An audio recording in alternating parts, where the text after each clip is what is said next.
Imagine a site that really captures the urgency and global nature of things today.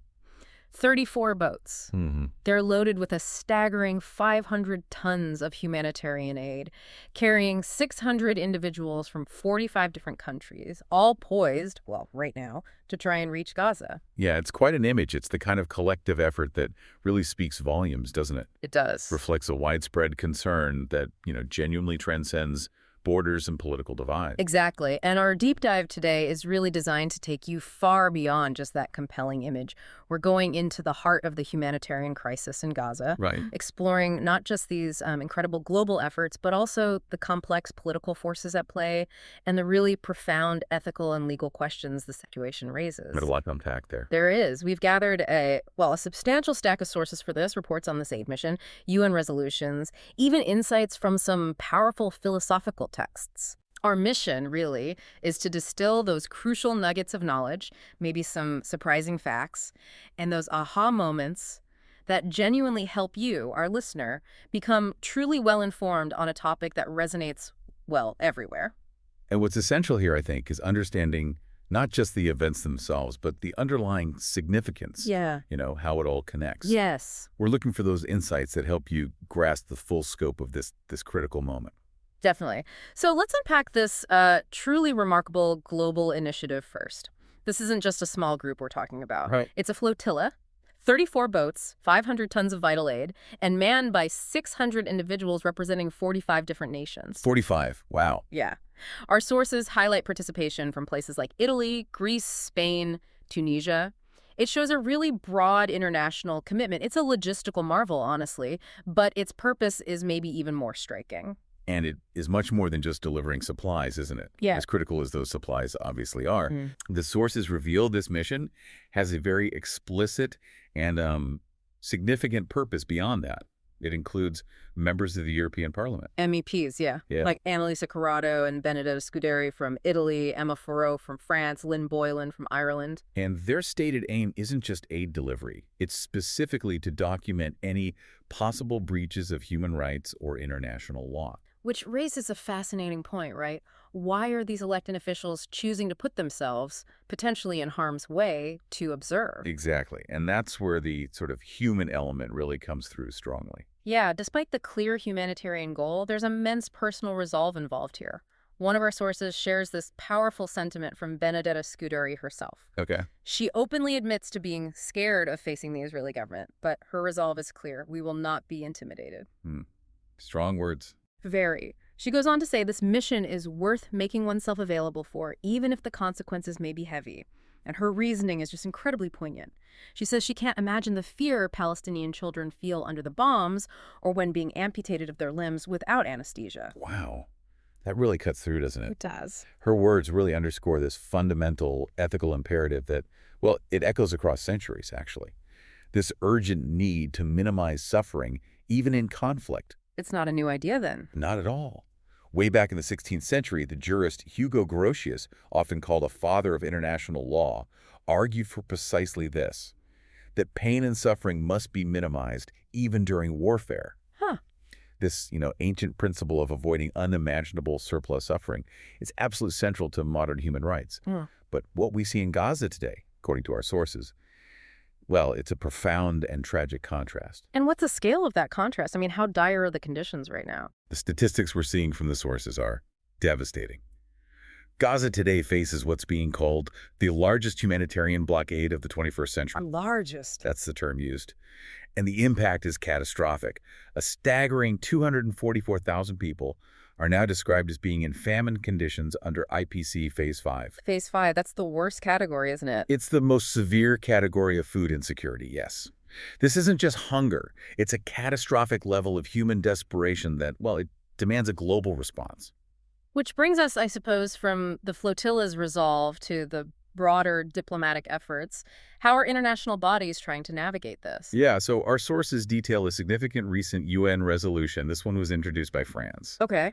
And the vote? Wasn't a close call. A substantial 142 nations voted in favor. 142. That's a lot. It is. Only 10 voted against and 12 abstained. As you might expect, Israel and the U.S. were among the no votes, along with countries like Argentina and Hungary. Interesting mix there. But here's a really key insight into maybe some global shifts happening.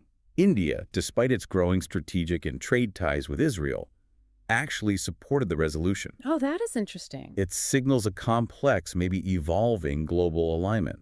It suggests that humanitarian concerns are increasingly weighing heavily, perhaps sometimes even outweighing established political partnerships. It shows a very broad international consensus on the urgency. So what exactly does this widely supported resolution propose? Is it just a general call for peace, or does it lay out something more concrete? No, it's quite comprehensive, actually. The resolution prescribes what it calls a single roadmap A roadmap to where? towards a two-state solution. And this roadmap has several key elements. An immediate ceasefire in Gaza, first off, then the release of hostages, and the establishment of a viable and sovereign Palestinian state. Okay, that's significant. Anything else? Yes, crucially, it also calls for the disarmament of Hamas and its exclusion from governance in Gaza. Right, so it addresses that aspect directly. It does. And alongside that, it calls for the normalization of ties between Israel and Arab countries, plus collective security guarantees. It's quite a detailed plan aimed at regional stability. Now, you'd expect strong reactions to a plan like that. Our sources mention Israel's ambassador to the UN, Danny Danon. Yes. He called it a one-sided declaration, even a hollow gesture. But given what you've just outlined, I mean, how does that claim really hold up? Well, that's an important question for critical thinking, isn't it? Yeah. The resolution explicitly condemns the Hamas attack of October 7, 2023. It does condemn it. And as I just said, it calls for Hamas's disarmament and exclusion from governance. So to reject it purely as a victory for Hamas seems to, well, ignore those specific parts. It overlooks key details. Our sources argue that kind of rejection reeks of the arrogance of hard power, essentially overlooking critical facets of the proposed roadmap and the, very broad international call for peace. And speaking of hard power, our sources also bring up a pretty concerning stance from Israel's national security minister, Itamar Ben-Gvir. Yes, Ben-Gvir. What do the sources say there? He announced that activists, presumably people like those on the flotilla, quote, will be designated as terrorists, imprisoned, and denied special privileges such as television, radio, and choice of foods. Wow. That's a stark warning. It really is, especially for anyone involved in humanitarian efforts. In this specific announcement, this idea where human rights activism gets recast as terrorism, it fits into a broader global pattern that some of our sources identify as democratic backsliding. Democratic backsliding? How so? Well, it's not just about one policy. It's when democratic states start to erode fundamental rights and norms, using the machinery of government, state power to repress dissent or humanitarian advocacy, Right. rather than protecting it. It's a worrying shift in how power can be used. That shift in approach, it brings us to a deeper level, maybe a more profound exploration of the ethical imperatives and the international law that, well, supposedly underpin our global society. Right, because this current crisis forces us to confront some really fundamental ethical questions. And our sources actually turn to the great Jewish theologian and philosopher Emmanuel Levinas here. Levinas, yes, a very powerful thinker. He spoke of two Torahs, not just, a divine law, but an equally powerful Torah inherent in our everyday human ethics, one that compels us to respond to suffering. And Levinas saw both of these Torahs as essential constraints against the lust for violence and destruction. Right. They guide us away from what he called egology, basically, a self-centered worldview that prioritizes your own concerns above everything else and towards a profound responsibility toward the other. Responsibility toward the other. It's a call to shift our focus outwards. And this concept is echoed beautifully, actually, by Rabbi Israel Salanter, who observed way back in 1850 that the material needs of my neighbor are my spiritual needs. The material needs of my neighbor are my spiritual needs. That's an incredibly powerful thought, a call to see our shared humanity as a kind of spiritual obligation. It is. But Levinas also warned about something else, didn't he? The potential for, well, ethical failure. He did. He cautioned about the distant third. Explain that. Well, the idea is that all too often, especially in conflict, this distant third party can be dehumanized, construed as a monstrous third. Oh, okay. Dehumanization. Exactly. And this dehumanization, Levinas warned, can inspire the temptation to murder, a passion for killing that often results in war and makes morality seem, well, derisory. Right. He saw this leading to the diabolical criminality of absolute evil, the kind seen in genocides and other horribly perfect forms of racism. And this concept helps us understand something called necropolitics. Necropolitics. Yeah, basically the use of political power to decide who lives and who dies, which our sources assert, quite forcefully, must now cease. This powerful ethical framework brings us almost inevitably to the legal front. Indeed. Our sources confirm that Israel is currently combating an indictment of genocide before the International Court of Justice, the ICJ. And it's really crucial to understand what genocide means in this specific legal context. Right, it has a precise definition. Exactly. Article 6 of the Genocide Convention puts a duty on states to prevent and punish acts committed with the intent to destroy, in whole or in part, a national, ethnical, racial, or religious group. Intent is key there. Intent is absolutely key. The ICJ's role is to meticulously analyze all the evidence and arguments presented to determine if those specific legal criteria, including intent, are met. It's a very profound and serious legal process. And has the ICJ made any specific orders or expressed concerns related to the current situation already? Yes, quite recently, actually. In the specific context of the military offensive in Rafah, which led to the exodus of, around 800,000 Palestinians? A huge number. Huge. The ICJ noted that the steps taken for the security of civilians in Gaza are insufficient. Insufficient. That was the court's finding. Furthermore, Israel has been ordered to take effective measures to prevent the destruction of relevant evidence. And also, crucially, to ensure any UN-mandated body gets unimpeded access to Gaza. So the court is pushing for both protection and transparency in real time. Yes, precisely. And what else has the court mandated? Anything about aid or hostages? Absolutely. Given the, quote, catastrophic situation in Gaza, the ICJ explicitly ordered the provision of urgently needed basic services and humanitarian assistance. So demanding aid gets through. Yes.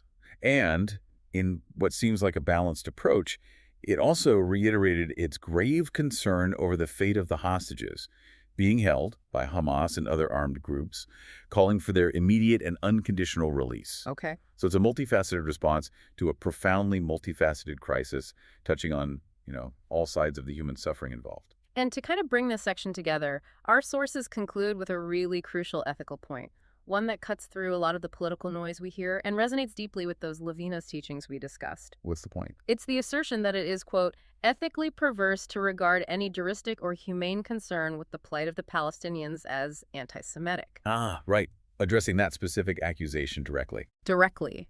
Instead, it calls for a renewed effort, sort of in the vein of Levinas, to understand the difficult freedoms that we all possess. Difficult freedoms. Yeah. It's a powerful call, really, to look beyond simple accusations and towards shared human responsibility, allowing for critical legal and ethical inquiry without just falling into prejudice. That's a vital distinction to make. So what does all of this truly mean for us, as individuals observing this global crisis unfold? As we wrap up this deep dive, it feels clear we've navigated some really intricate layers. Definitely. From the tangible, almost daring efforts of that international aid flotilla, embodying direct human action, right through to the complex web of political maneuvering, legal arguments, and these deep ethical considerations. It really is a truly global issue, isn't it? Touching on shared human responsibilities, international frameworks, all of it. It is. And this deep dive, I think, forces us to confront how we as individuals and maybe as a global society navigate those difficult freedoms Levinas spoke of, especially when we're confronted with such, immense suffering and these really conflicting narratives. It certainly makes you think. It really does. It makes you wonder, what does that responsibility toward the other truly demand of us? Especially in a world where distances feel like they're blurring and the material needs of a neighbor, maybe even a distant neighbor, become, in Salanter's words, our spiritual needs. That's not just a philosophical question for academics anymore, is it? Not at all. It feels like a deeply personal one for all of us, and it's definitely a question worth exploring long after this deep dive concludes.